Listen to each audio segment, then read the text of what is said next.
Game 4 wasn't a masterpiece. It wasn't the kind of night that gets carved into baseball lore for explosive offense or dramatic walk-offs. But make no mistake, it was everything the Dodgers needed. Gritty, relentless, precise, and above all, it was blue. Deep Dodger blue. And now, with one more war behind them, the Dodgers are marching right back to the National League Championship Series. October doesn't care how you win, only that you do. And for the second year in a row, the Dodgers are proving that pitching, when dialed in, is enough to punch your ticket deeper into the postseason. The offense? Yeah, it's raising a few alarms. But when your arms are this dominant, even silence from the bats can't stop the momentum. 5 wins down, 8 to go. The road to back-to-back championships is wide open. But this team isn't cruising through it, they're clawing. And it all starts with the tone set on the mound. Tyler Glasnow, take a bow.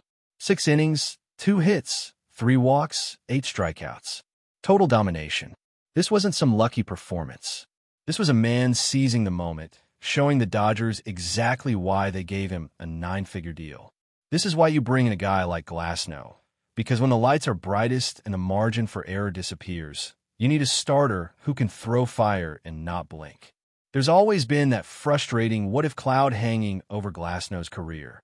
What if he stayed healthy? What if he found consistency? Well, what he gave the Dodgers in Game 4 was as close to a perfect answer as you're going to get. He didn't just compete, he dominated. He attacked. He made the Phillies lineup look like they had no answers, and for 6 full innings, they didn't. If you watched that game and weren't stunned when he got pulled, you weren't paying attention. Because that wasn't a guy running on fumes. That was a dude dealing 83 pitches. That's all he threw. And when Dave Roberts walked out of the dugout, there wasn't a soul in Dodger Stadium not questioning the move. Except maybe Glasnow himself, because we later learned he was cramping during those last couple of innings. And even then, even at less than 100%, he still looked unhittable. But if cramping was the real reason, okay. At least it wasn't some overmanaging panic button. Still, you can't help but think, could he have gone one more?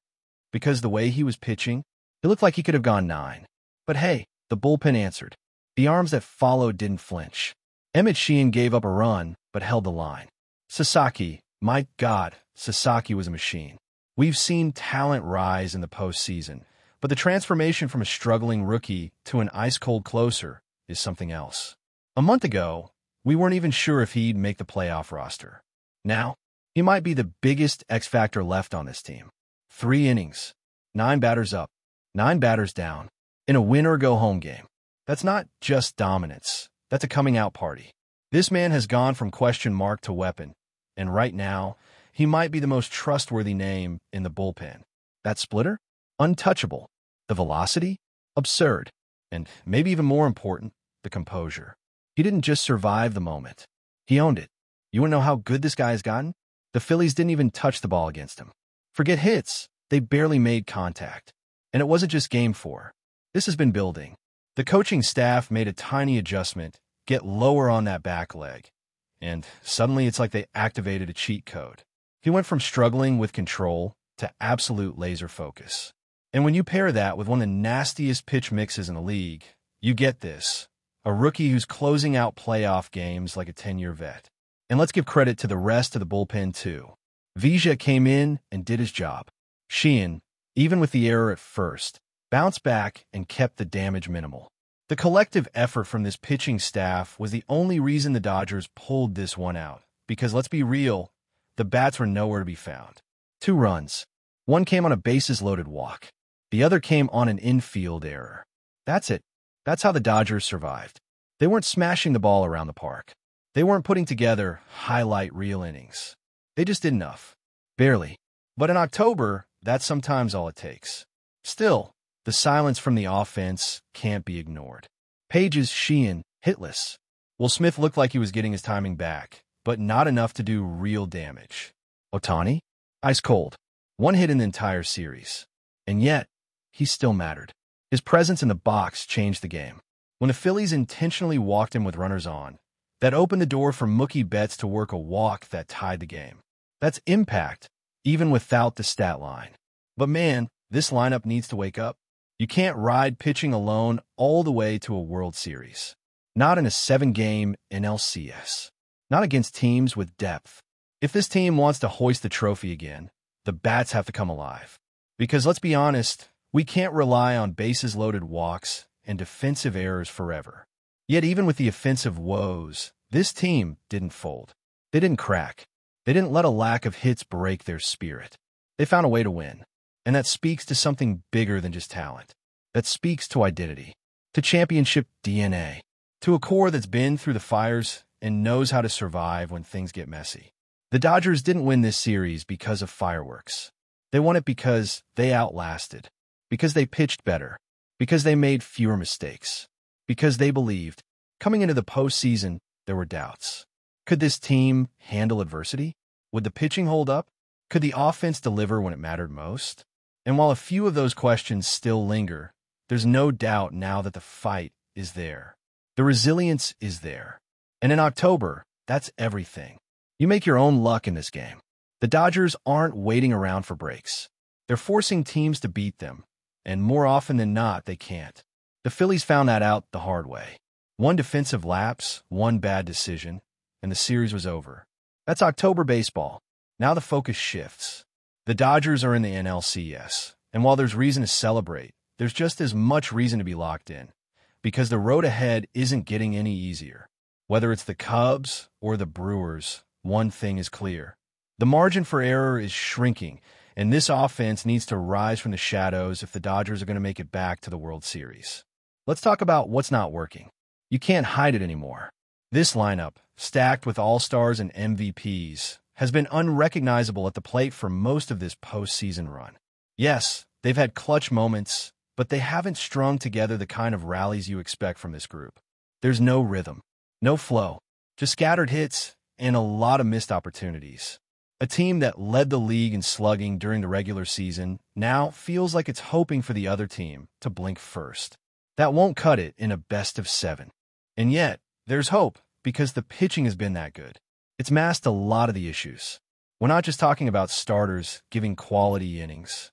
We're talking about a full-blown staff that has turned into a playoff monster. It's one thing to survive the wild card with elite arms, but doing it again in the division series, especially against a team like the Phillies with that kind of firepower, that's a statement. The Dodgers didn't overpower them with the bat. They broke their rhythm, silenced their stars, and kept every game close enough to steal late. And speaking of late-game moments, Roki Sasaki has officially changed the entire postseason formula. Forget what you thought the bullpen was going to be. This guy is the plan now. He's not a luxury. He's a necessity. The confidence he's showing, the command, the presence, it's like watching a totally different player from the one who disappeared earlier this year. That emotional collapse he had in the dugout months ago, that feels like a completely different universe. Now he's standing on the mound in the most high-pressure situations imaginable, and not just holding on, dominating. You could feel the tension in that stadium. Every pitch felt like it could flip the series. And Sasaki, he didn't flinch. 3 innings, 9 outs, 9 up, 9 down. And that's not just numbers. That's composure. That's maturity. That's the kind of shutdown presence that changes a team's ceiling. And you could see it in the dugout and the crowd. Even in the eyes of the Phillies hitters, they knew they had no shot. And when your opponent knows that, the psychological edge is enormous. This is how postseason baseball works. It's not always about fireworks. Sometimes it's about who can keep their heart rate steady when the whole season is hanging in the balance. And right now, Sasaki is ice cold. He's giving the Dodgers exactly what they need, and more importantly, when they need it most. And the rest of the rotation? They've answered the call. Glasnow set the tone. Sheehan, aside from that mental lapse at first base, locked in and gave the team what they needed. Robleski and the others are ready to stretch if called upon. This pitching staff, top to bottom, looks like they believe. And that belief, that inner edge, that's what separates contenders from champions.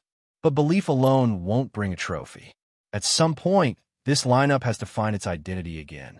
It's been too long since we saw the real version of Mookie, of Freddie, of Ohtani. You can talk all day about facing tough left-handed pitching. And yes, the Phillies threw some absolute monsters out there. But if you're a title team, you overcome that. You adapt. You find ways to put the ball in play, to grind out at-bats, to make something happen. That's been missing. Freddie's glove has saved them. No doubt. He's been picking everything, bailing out his infield, and doing it with the kind of consistency that doesn't show up in the box score, but changes games. That scoop on the final play? That doesn't happen with a league-average first baseman. That's elite defense in a season-saving moment. But the Dodgers can't keep asking him to do it all. The offense needs to carry its share of the weight. And look, Ohtani's struggles are real. You can't ignore 1 for 18. But even when he's cold, he changes the game. He's still getting walked with runners on base. He's still forcing managers to shift strategies. That says everything. The fact that the Phillies chose to walk him and face Mookie instead, that tells you how much respect or fear he still commands. But eventually, those swings have to connect. The patience has to turn into production, because at some point, the big hit will be needed. And if Ohtani wants to put his stamp on this postseason, that moment is coming. And then there's the small ball, the overlooked stuff that doesn't make highlight reels. Putting the ball in play, forcing the defense to react. That's how they won Game 4. Pies didn't crush one into the gap. He didn't go yard. He tapped a ball 40 feet up the line, and chaos followed. One error. That's all it took. And that's the beauty of postseason baseball. It's not always about who hits the hardest. It's who plays the cleanest, who executes the sharpest, and who refuses to quit. That's what the Dodgers did. They outlasted. They didn't panic. They didn't collapse. They played smart, focused baseball in the biggest moments. And that's what got them through. Let's also be real. The Dodgers didn't just beat a playoff team. They beat the team that many people thought was the scariest in the entire National League. The Phillies weren't just a wild card squad. They had frontline starters, a deep bullpen, and a lineup that could punish mistakes. And still, the Dodgers shut them down. This was a statement series. 1-run wins, extra innings, mental toughness. If this team wasn't for real, they'd be watching from home. So now we look ahead, either the Cubs or Brewers. And while neither is as talented on paper as the Phillies, this is October. Anything can happen, but the Dodgers will have a huge advantage in one area no matter who they face: experience. They've been here. They've done this. And when the game tightens up, when the crowd gets loud, when it feels like everything is on the edge, that matters. And here's the other edge: rest. The Dodgers get to breathe. Their arms get to recover. Sasaki gets to recharge. Glasnow is ready. The bullpen resets. That is massive, because now you go into a 7-game series with your staff at full strength, your roles clearly defined, and a mindset that says, we've seen the best, and we're still standing. The key now is urgency at the plate. The Dodgers don't need to be perfect. They just need to be opportunistic. They've been living on the edge. They've been escaping with just enough. But that won't hold forever. At some point, you need the big hits. You need someone to step up and flip a game. That could be Mookie. That can be Freddie. That could be Ohtani. The names are there. The talent is there. What's missing is the timing. And maybe that timing is just one game away. Maybe all it takes is one explosive inning to open the floodgates. Because once the Dodgers start scoring consistently, everything changes. The pressure shifts. The matchups get better. The bullpen breathes easier. Suddenly, you're not winning 2-1. You're winning 5-2. And that's the version of the Dodgers the rest of the league does not want to face. But before we move forward, don't forget to join our channel and give this video a like. Your support helps us keep delivering the latest news about the Los Angeles Dodgers. We'd love to hear your thoughts on the news, so drop a comment below.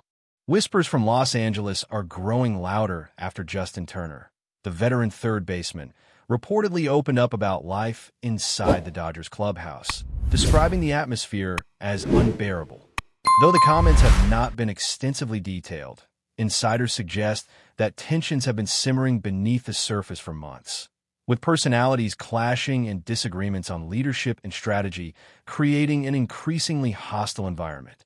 Turner, known for his candid nature, is said to have expressed frustration over what he perceives as a lack of cohesion, hinting that the once tight-knit Dodgers squad might be fracturing behind closed doors. According to sources close to the team, The friction stems from a mix of on-field pressure and off-field dynamics. With the Dodgers consistently chasing championships, expectations are sky-high, and not every player has handled the scrutiny gracefully. Turner's remarks have reportedly sent shockwaves through the organization, sparking speculation about possible roster changes and the potential for veteran departures. Some insiders even whisper that this could influence the team's chemistry in the upcoming season, as players adjust to a clubhouse environment that is allegedly far from harmonious. While the Dodgers have enjoyed remarkable success in recent years, Turner's comments raise questions about what goes on when the cameras are off. Sources claim that disagreements over playing time, contract negotiations, and leadership roles have festered, leaving certain players frustrated and others feeling isolated. The veteran presence of Turner, who has long been a stabilizing force, might now be a signal of deeper issues, his candidness shedding light on dynamics that management might prefer to keep under wraps. Although the Dodgers organization has remained tight-lipped, insiders suggest that whispers of locker room tension have been circulating quietly for some time. If Turner's candid assessment proves accurate, it could mark a turning point for the team, forcing management to address morale issues before they spill onto the field. In the high-stakes world of Major League Baseball, where chemistry often translates to success, the Dodgers may face a challenging offseason trying to mend internal rifts, all while keeping championship aspirations intact. For now, fans and analysts alike are left to wonder just how deep the discontent goes, and whether Turner's revelations are a precursor to bigger shifts within Los Angeles' star-studded roster. That's all for this update. If you enjoyed the video and want to stay up to date with exclusive news about the Los Angeles Dodgers, be sure to subscribe to our channel and hit that like button. We always appreciate your comments and feedback. See you in the next video.